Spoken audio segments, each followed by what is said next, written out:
2030, the connections will start to be made between artificial intelligence and the human brain. We've been through a process of preparation, of getting people, first of all, stage one, addicted to technology that they hold, holdables, smartphones, tablets. That's basically achieved. You just have to walk through a city and you see the addiction. And they're targeting specifically the young. Why? Because the young of today and children of today are going to be the adults when they want to bring this AI connection in full blown. For that to happen, they have to get people addicted to technology to the point where they'll accept it and where it's the most natural thing in the world. I'm coming up 67. I was born in 1952, so I have a compass. I know what the world was like before. People being born into the world now, this is the only world they've ever known.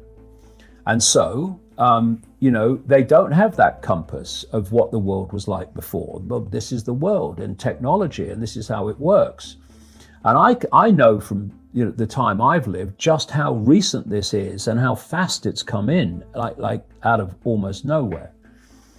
And so the first stage is to get people addicted to technology to the point where, at the most extreme, they'll get up in the dead of night and they'll queue, stand in line outside an Apple store to get the first of the new technology.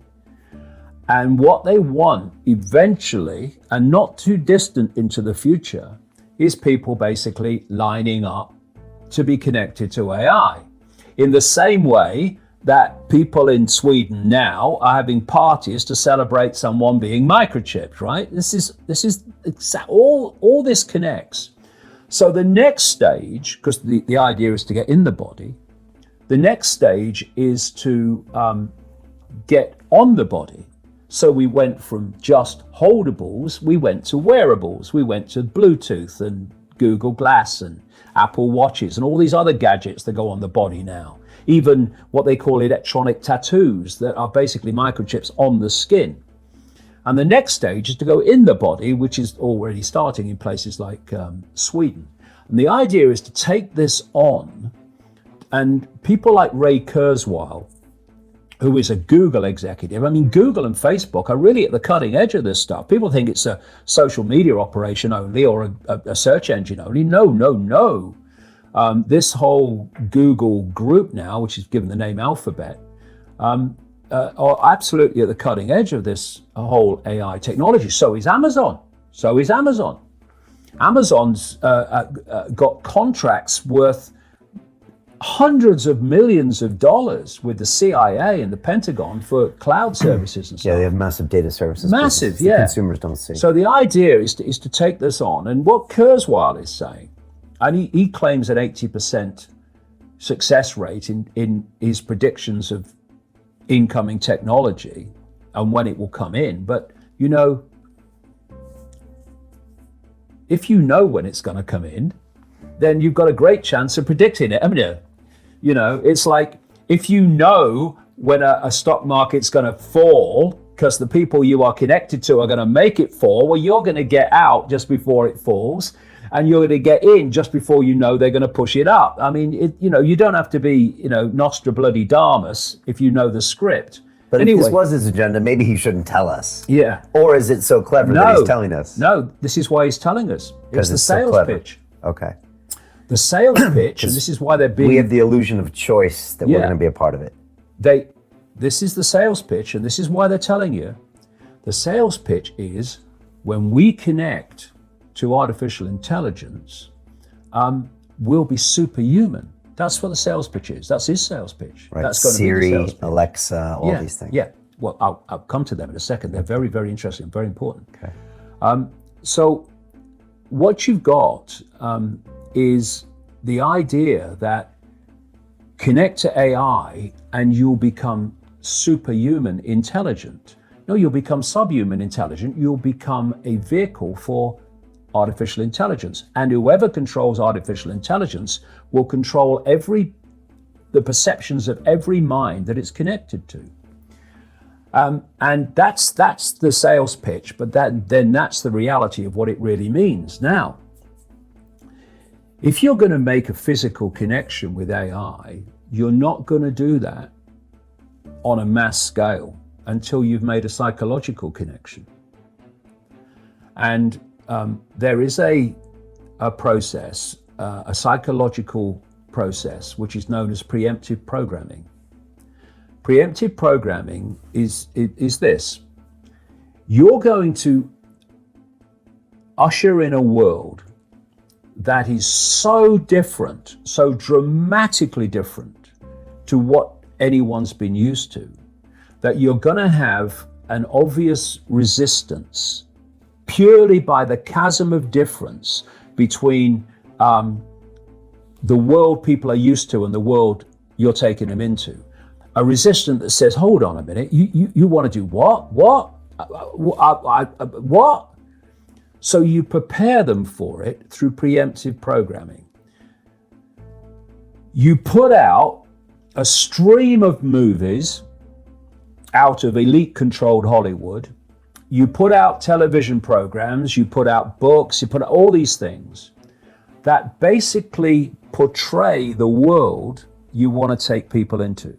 This is why you've seen so many movies about control by robots, control by technology, of synthetic humans, which has the transgender agenda very much a part of it, connected to it. You have the synthetic humans, consciousness going into synthetic humans.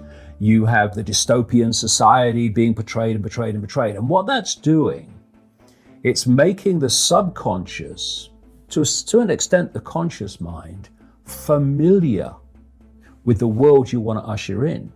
So when you literally start to bring it in, there's not that chasm that there would have been before. There is almost a familiarity with it because you prepared people by portraying it over and over again in movies. And another part of this psychological connection with artificial intelligence, so we'll accept the outcome that I've talked about, is these Alexas and these Echoes and these so-called office assistants or personal assistants. Because people, I've met people who've got one in every room. And you start to interact with them as if they're human. And now they're bringing in internet-connected toys for kids, even little kids, and Barbie dolls that they can actually have conversations with artificial intelligence. They're now bringing in these robots that are these synthetic robots that are looking more and more like humans. A lot of them coming in from the East.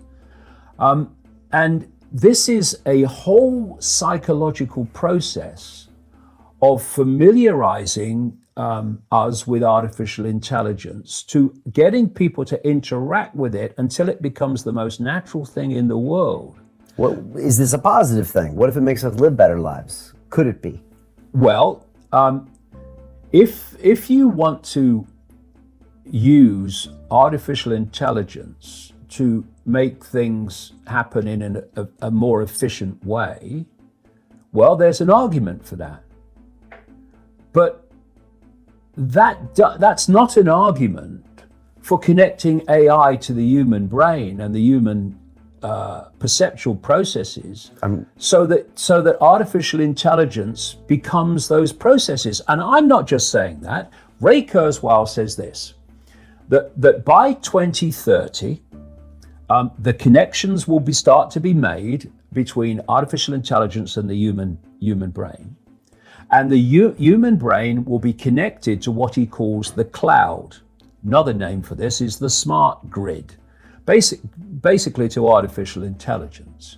And he says this too, because his sales pitch is it will be fantastic, it will be superhuman, that as time passes, artificial intelligence will be more and more of human thinking and human perception until basically it's the totality of human thinking and human perception, at which point we won't be human anymore in terms of the consciousness processes we are using today. We will be artificial intelligence. And this is the assimilation I'm talking about. And the point is that if you are connecting the human mind to a grid, a global technological grid, that grid can be centrally controlled. It will take at the center point very, very few people to run it, and even fewer to decide how it's run.